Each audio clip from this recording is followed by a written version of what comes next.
to Would I Lie to You, the show with a lust for lies. On Lee Mack's team tonight, a veteran comedian and writer who, after receiving his OBE, bantered with the Queen. One of the few occasions on which Victoria was amused. It's Barry Briain. Thank you. And the star of BBC series Supersizers, who once had to eat the same sort of food that people lived on during World War II, when she went for lunch at Barry Cryer's house. It's Sue Perkins! And joining David Mitchell tonight, a comedian who left university with a degree in physics. I mean, God knows who it belonged to, but finders keepers, I say. Dara Briain! And a TV presenter who, for comic relief, took part in a gruelling trek across a bleak African desert. A journey she easily coped with, as she regularly gets the train from Dundee to London. It's Lorraine Kelly! And so we begin, as always, with round one. It's Home Truths, where our panellists each read out a statement from the card in front of them. Now, to make things harder, they've never seen the card before, so they've no idea what they'll be faced with. And it's up to the opposing team to sift the truth from the lies. Dara starts us off tonight. Dara, off you go. OK. On doctor's advice, I have to sleep in a cycle helmet due to the violent nature of my dreams. Well, Lee, where to begin? Tell us about the violent nature of your dreams. Yes. I move a lot within the dream. They're active rather than like hack and slash movie type violent. They're more, I'm playing a match or I'm running or something. And I move a lot in the bed. Dara, what damage can you do to yourself with a pillow? Well, it's only a pillow that can get around, but I can snap. I can, you know, it can go back quite violent. Like, I can recoil. What does your wife think? Do you share a bed? I do share a bed, yes. When did the doctor prescribe the helmet? It was during my teenage years. It was late teens, whatever, that stage that it began to... That is the age when you start tossing and turning. Yes. No, I'm not having that.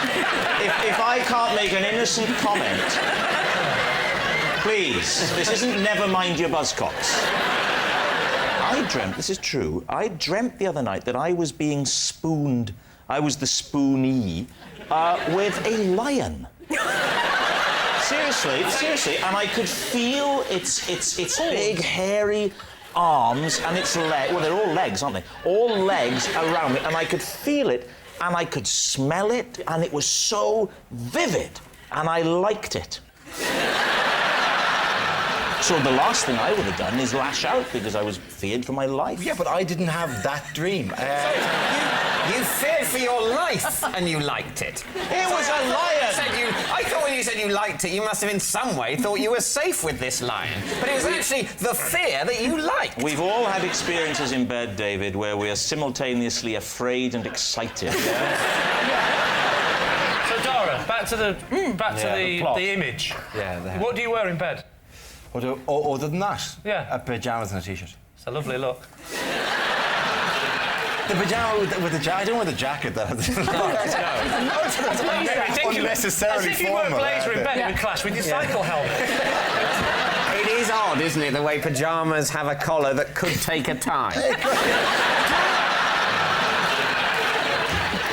Yeah, back to the cycle helmet. It's Petr Cech, the goalkeeper for Chelsea, right? You better explain to David who. Yeah, there's a footballer called Petr Cech who got kicked in the head once, right? Okay, the goalkeeper's the one that owns the club, right? Gets him, yeah. Anyway, got kicked in the head, and he wears a kind of a padded head. It's very similar to that, like, because you know. And if you've had a previous head injury, and I had if you've had a knock in the past. What was your previous head injury? I literally fell off a bike when I was a teenager. I went off a bike. How ironic! They make you wear a cycle helmet to remind you of that terrible day. When did you start wearing the cycle helmet in bed? That was when I was 16. So you've been wearing it in bed since you were 16? Yeah. How old are you now? 39. So obviously on your honeymoon night you wore it, did you? She was used to that. She'd seen it, yeah. So every night? I've heard of safe sex. During sex? During sex are you wearing it? Because then you're really thrashing around, aren't you? Lee, do you presume that there's no gap between the end of sex and sleep that I couldn't then go, oh, that was magic? You know what? That, to me, is more disturbing. That was marvellous, Dick. What the hell are you putting on your head?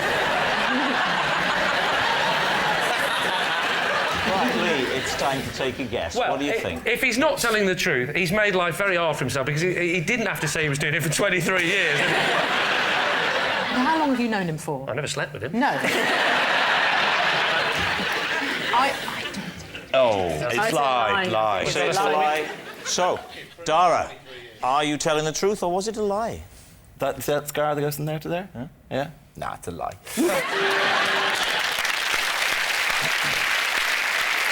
It's a lie. Dara wasn't advised to sleep in a cycle helmet because of the violent nature of his dreams. Lorraine, you're up next. I once presented an episode of TVAM whilst drunk. I don't think we need to discuss this any further. OK, what time do you start work on TVM? In those days, I would be getting up about 3 o'clock. So you're waking up at 3, so... Are you still hammered from the night before, or are you topping up at 3? If you're waking up sober, this is a tragic story. This is a great story. No, it was only the once. What happened the night before, or the... No, I went for lunch. A long lunch? About 12... Well, aye. Well, aye. What time does the lunch start? About 12:30. OK. What time did you finish drinking? About 3 o'clock. 3 o'clock in the morning? So you've drunk all the way through till 3 o'clock in the morning? That's a big lunch. But hang on, that's your wake-up time, isn't it? Yeah. So you've not slept? It was an all-nighter? Yeah. So you at 3 o'clock, you're drinking from 12 till 3 in the morning? And you go to work now, lads. See you later, I'm on telly. Lorraine Kelly. Yes. Who were you with? Who was I with? Who were you I was celebrating with John Hannah, the actor. John Hannah, the actor. Because John... Stop the clocks. Exactly. And we kind of did. And all of his friends. And he was celebrating the fact that he'd got the part in 4 Weddings and a Was he Funeral. really? Isn't that well? If this, I hope this is true now because that's a lovely story. I know. And you went Well, drinking. it's a sort of lovely story that she turned up drunk on air after a 19-hour drinking session. It's quite heartwarming. But I could have phoned in not well. I could have phoned in and said... Yes. Oh, yeah, we appreciate It's We appreciate you're a professional. Thank you.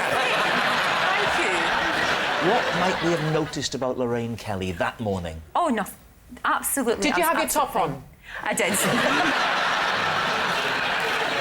Nobody would ever have known. Nobody did know. But when you say drunk, it sounds like... I mean, drunk's a big word. Yeah. You know that way you can drink yourself sober? Yes, I do. Thank you. You're that kind of woman. But you can drink yourself sober. You can actually... I don't think you can, You by the way. can! I don't think you can, kids. No, she's right. What do they say Mummy, about... do you know what Lorraine Kelly's just said on television? You can't drink yourself slow. Yes, you can. You're right, Thank Lorraine. you, Barry, you can. Yeah, you're right. So, Lee's team, what do you think? What do we think, Barry? Is this true or a lie? I'm an old-fashioned gent. I'm sorry to say, I think it's true. Sorry, Lorraine. Do you think it's true? I think so, yeah. OK, we'll say it's true. You're saying it's true. Lorraine? Shaking her head. As if I would do such a thing as that. It's true.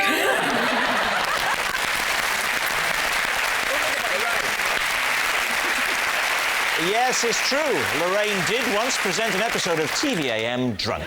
Yes, it's astonishing, isn't it? Only once. I mean, that's nothing. I once got so drunk I watched an episode of TVAM. Barry?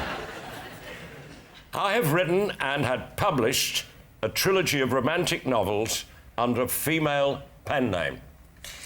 OK. What's the female pen name, Barry? Mary Windsor. Mary Windsor. Mary Windsor? Yeah. And what stage in your career was this? Early. So I'd written, done one book of anecdotes, and the publisher said they fancied doing a sort of Barbara Cartland, you know, a sort of one of those. Oh, were the anecdotes particularly romantic in your book? No, not originally. I don't know why they chose me, but I went for it, and I got away with 3 of them, which didn't sell. Obviously, nobody's heard of them. But Were they linked, by the way? Was it a trilogy, or were they, was it the same story? No, there were 3 separate stories. Great. So that's all 3 plots, please, off the coast. number one. Yes, book number one was a shameless rip-off of Lady Chatterley's Lover.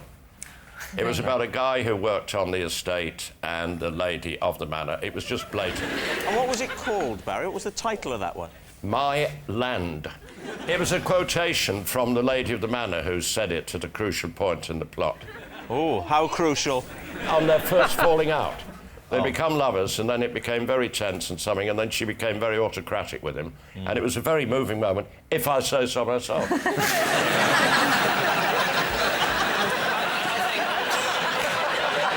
And book two? Book two was set in Spain, and a bullfighter was involved. All right.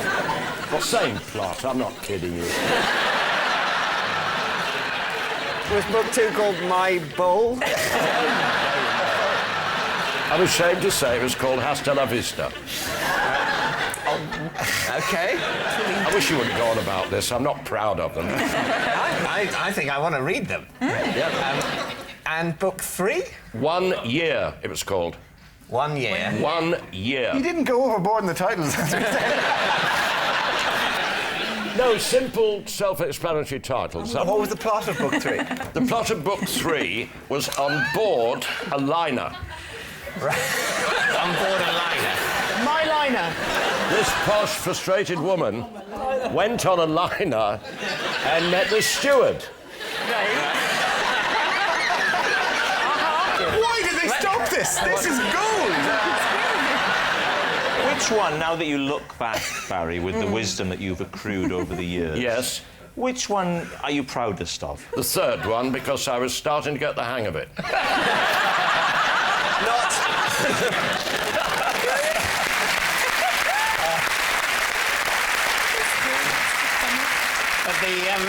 the publishers disagreed.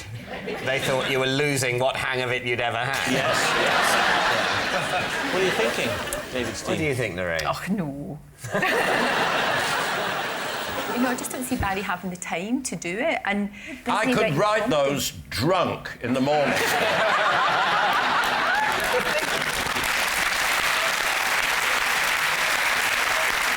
No, we think it's a lie, don't we? it's probably It's a Sure? lie, yeah. I think it's a Yeah. lie. Barry Cryer, truth or lie? Dramatic pause. Music is heard in the background. It was a lie.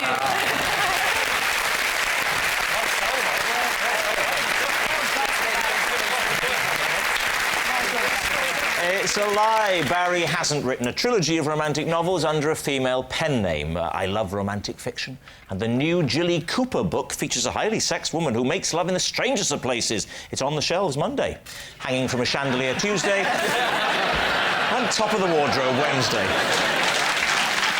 Our next round is called This Is My, where we bring on a mystery guest who has a close connection to one of our panellists. So please welcome this week's special guest, Rod.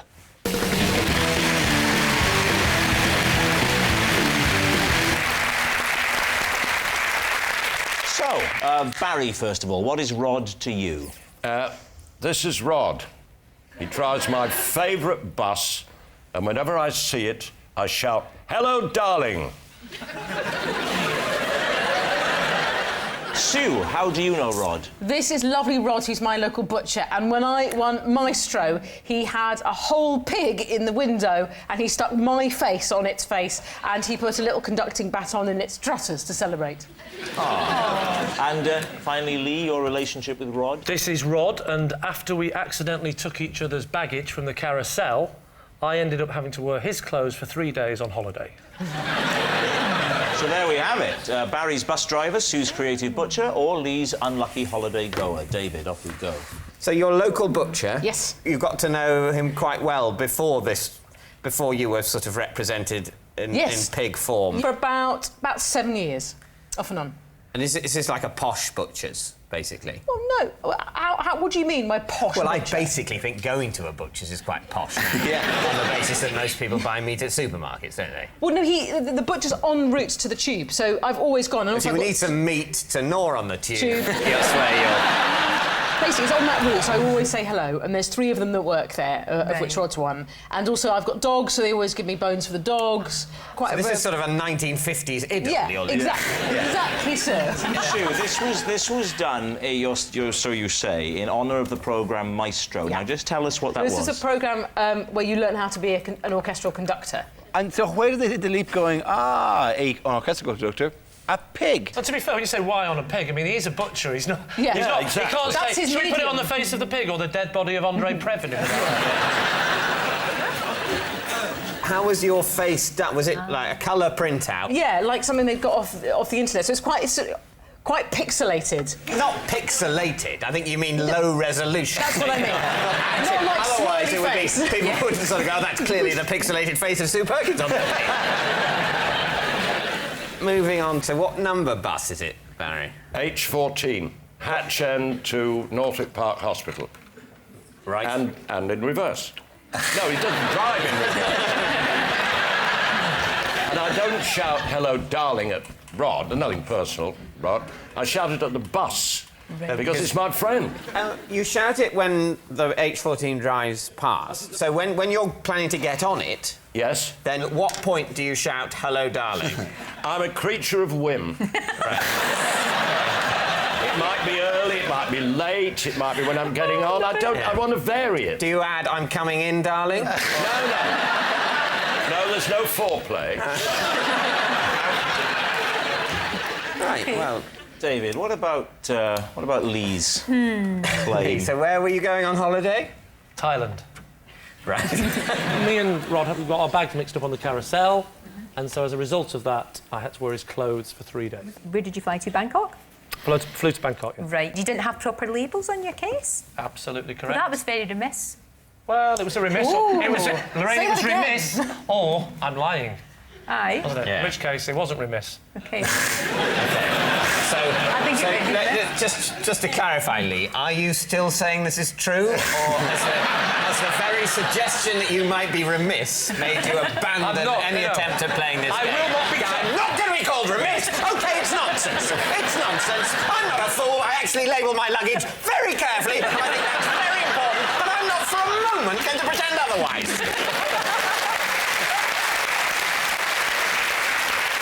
What sort of cases? What kind of case was it? It was actually leopard skin.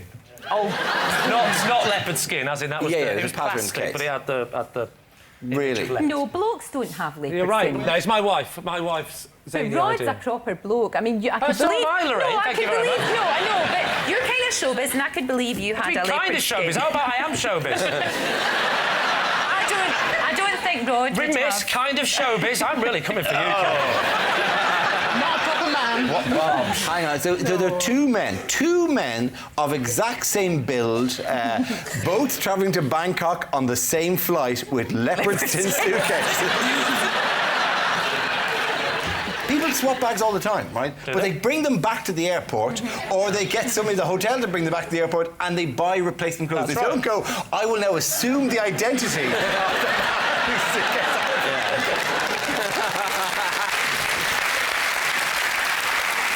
But I have to be honest, though, it's the rules of the game. I wasn't in Bangkok. I had to fly again from Bangkok to a place called Krabi, and then we got on a boat to an island resort. Yeah. So it was a long way back to Bangkok. So you didn't open your case until you got to your final destination? Yes. What were Rod's clothes like? Were you happy to wear them, and did they fit you, and were they okay? I think you can look at Rod. You can see he's a stylish man. His wigs weren't great, but let's say some of the things I wouldn't have worn. For example, his bus conductor's outfit. Wouldn't have worn that.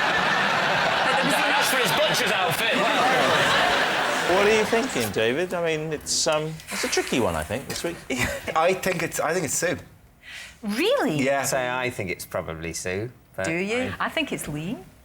You think it's You Lee? think it's Lee? What did I say? Lorraine, can I just say, even I don't think it's No, it's 2 against 1. You should go first. We're going to go for... Yeah. Okay, we'll definitely. think We're gonna it's go for Sue. Yeah. Right, Rod, would you please reveal your true identity? I'm Rod, and I'm Barry's H14 driver.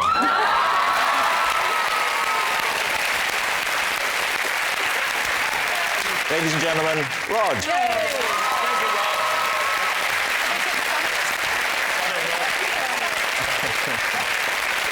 Time now for some high-speed lying in our final round, quick-fire lies. Our panellists don't know whether they're about to read out a true fact about themselves or a made-up lie they've never seen before. David is currently behind, so really has to work hard to grab some extra points if they want to win. We will start with...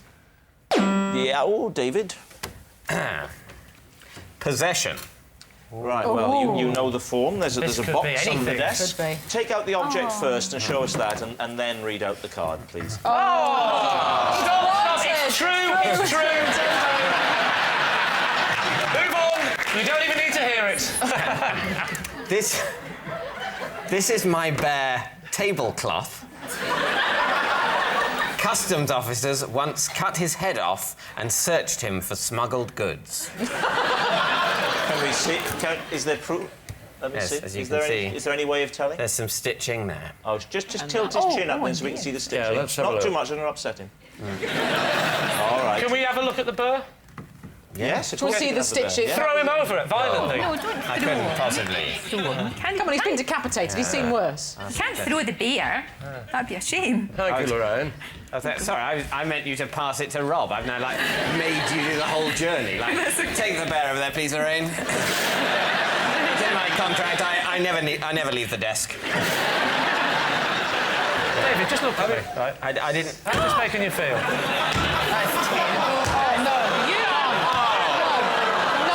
That's really terrible. Isn't it awful? So he feels. Really is. He's had his head cut off and his sting ripped off, but that cannot possibly upset him. Dave, why did you call this bear tablecloth? Yes. Because when I was very little, he had a little jacket made out of a tablecloth. So they, If this turns out to be a lie, you are a shameless little light entertainer. Coming from you, Lee, that is a compliment. Where was the customs? Where were you going from or to? Or? We were going back from Minorca. What did they say they were looking for? I imagine it was a sort of a spot check. did you see them carving the head off? Was it happening in front of you on the table? On the... No, I'm glad to say I was shielded from that moment. David, I'm going off this story. You heartless bastard. Sorry, tablecloth. What? Do it to Yeah. him. Smash his face Give on me the bear. Oh, I'm taking the bear into care. You're about to do an appeal. Was there any reason why they didn't check the arms and legs? yeah. I don't know. I should have asked them to. I should have said, call that thorough. What's that? I've done this before. What's that you say? You say it's time for Lee's team to take a guess. All right. What do you think? Maybe he's in denial, and the truth is he, as an adult, was searched for drugs, and he's so traumatised by what they did to him. Yeah. He's had to create a teddy bear and put it all onto him. Show us on the teddy bear what they did to the customer. Show us on the teddy bear where they've shoved their fist.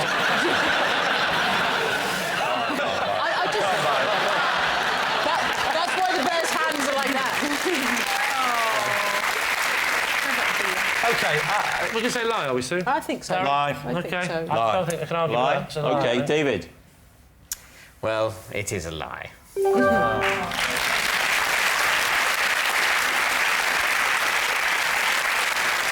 Yes, it's a lie. David's teddy bear didn't have his head cut off by customs officers as they searched for smuggled goods. Now, when I was a rebellious young man, I once stuck 2 fingers up to a customs officer who pulled me aside, put on a rubber glove and returned the favour. Next. It's Lee. Lee's go. Possession. Right, box under the desk, Lee. I'd like you to read the card first and then show us what's in there, Lee. I spent an entire year in a plastic work class at school, and this is the only thing I managed to make. Plastic work? What is it? What is it? I don't know. Can we have a look? Can you bring Hey, it up? what is that, though? Thank you. It's shit. You bastard, and I treated your teddy bear with such respect.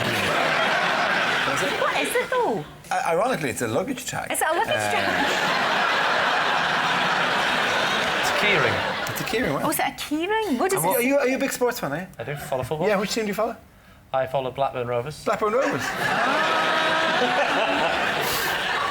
Blackburn doesn't begin with an L, does it? No, what was the LFC? It was Liberace for Chancellor.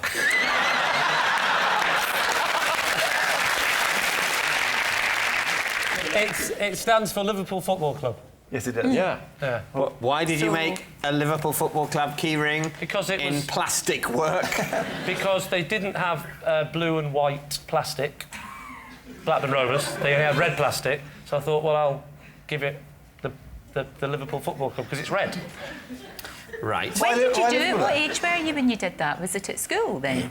No, it was in Broadmoor. You say it took you a year. No, a year.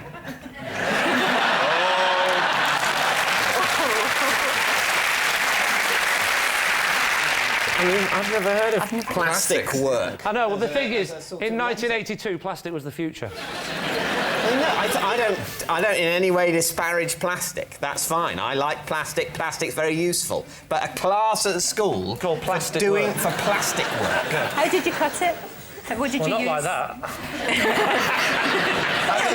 I don't think you're in any position to get all haughty about your plastic cutting technique if this is the only evidence we have.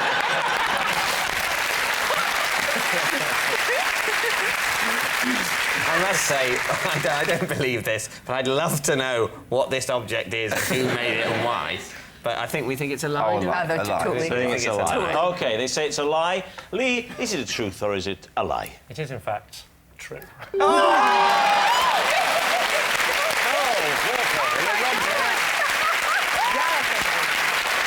Plastic work.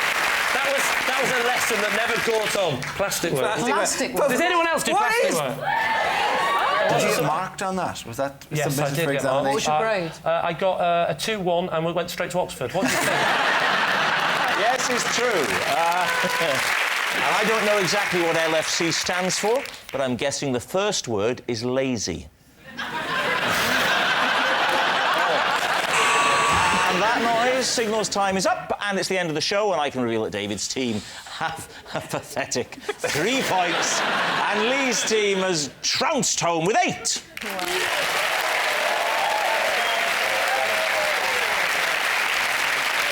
But of course, it's not just a team game, and my individual liar of the week this week is Barry Cryer.